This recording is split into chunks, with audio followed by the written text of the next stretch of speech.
phosphate line, but I'm in favor of skipping that and going to 385.9 Meirwether gravesite. 389, okay. Yeah, so that's about 6 miles. Okay. Oh, it feels good to be on the bike. Yeah, doesn't it?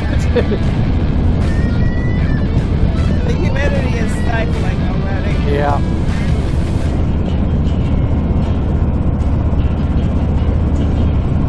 Well, and I think the big reason for that is, you know, the rain we had last night. Probably. But, I mean, their season is like way ahead of us. Well, Yeah. that guy we were talking to was wanting to know how to get out of here. Here's his way out. Yep. We just saw a guy back on the at our last stop, and he's like, "How do you get out of here?" So here's Highway 412, which I think we came in on this morning, didn't we? I honestly don't remember. We did 7, and then I think we did 412. Well, I thought I put that.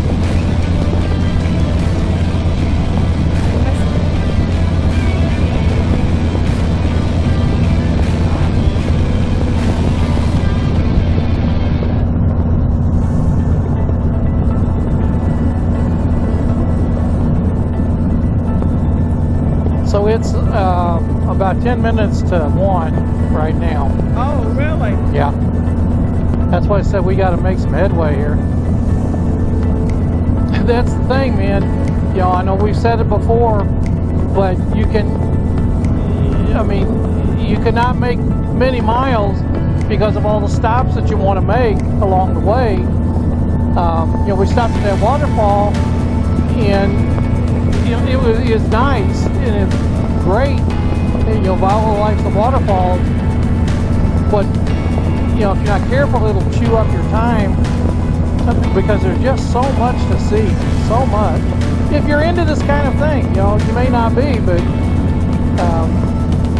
hopefully through these videos, you'll want to make a trip down here and go all the way down to the Natchez, Mississippi.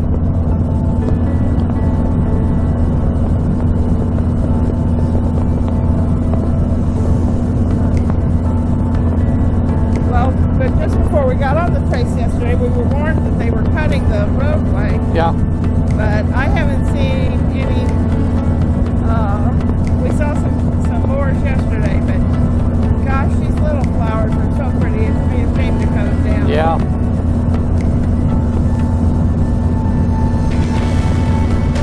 And the woods are so open here.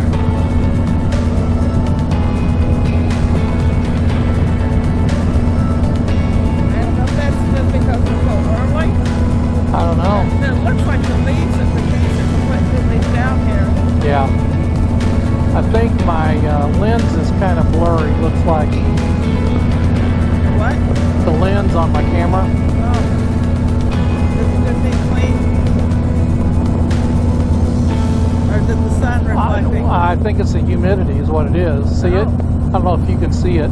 Yeah, I can see it. Yeah. It almost looks like sun reflection. Let's hope so. We won't know till you download it tonight. I'll edit it out if it, you know, final edit.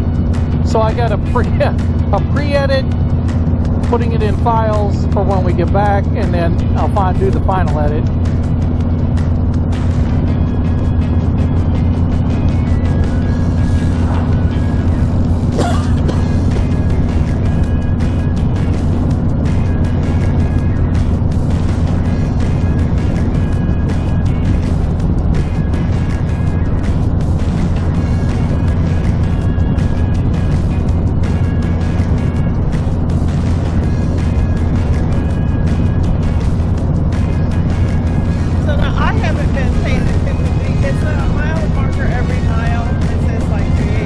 Yeah. So when we see 386, we need to go pull over to the half of a mile. Right. Yeah, I don't think they're doing the points, you know. Right. That would have been way too much. Like right there is 388. Okay.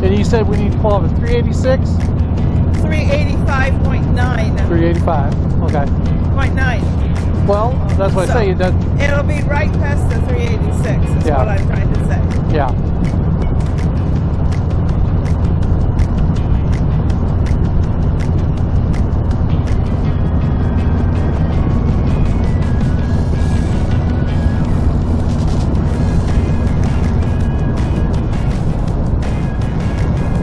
Don't know why this car's pulling off here.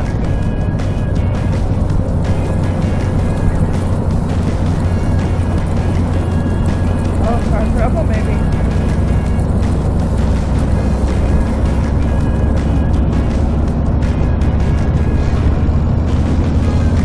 You know, usually like out west, when you see a car pulled off like that, Yeah. there's wildlife of some kind.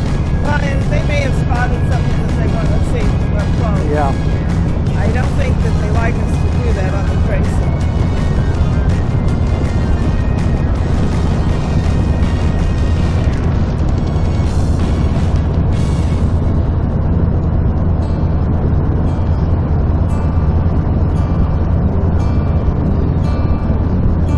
Little Swan Creek. Meirwether Lewis, 1 mile.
Did you want to get a picture of that?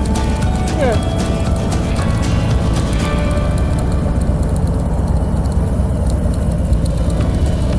Okay.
What is it?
1774 to 1809. I didn't realize he was only 35 years old when he died. Beneath this monument, erected under legislative act by the state of Tennessee, AD 848, reposes the dust of Meirwether, captain in the United States, secretary to President Jefferson, commander of the Lewis and Clark expedition, and governor of the territory of Louisiana. In the Grinder House, of which still visible, 230 yards south of this spot, his life of romantic endeavor and achievement came tragic and mysteriously to its close on the night of October 11, 1809. The report of the committee appointed to carry out the provision of the Monument Act contains these significant statements. Great care was taken to identify the grave. George Nixon, Esquire, an old surveyor, had become very early acquainted with the locality. He pointed out the place, but to make assurance doubly sure, the grave was reopened and the upper portion of the skeleton examined and such evidence found as to leave no doubt of the place of interment. That's incredibly sad.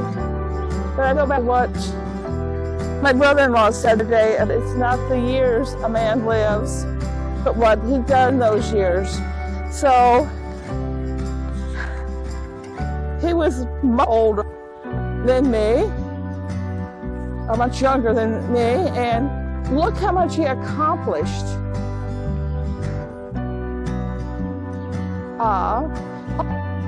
He shares his birth. He was born in Charlottesville, Virginia, on 18th, 1774. Just a few years before Matt. That's the same day. Now something interesting over here. An officer of the regular army, private secretary to President Jefferson, commander of the expedition to the Oregon. I can't read that. In 1803 to 1806, governor of the territory of Louisiana. His melancholy death occurred this monument now stands and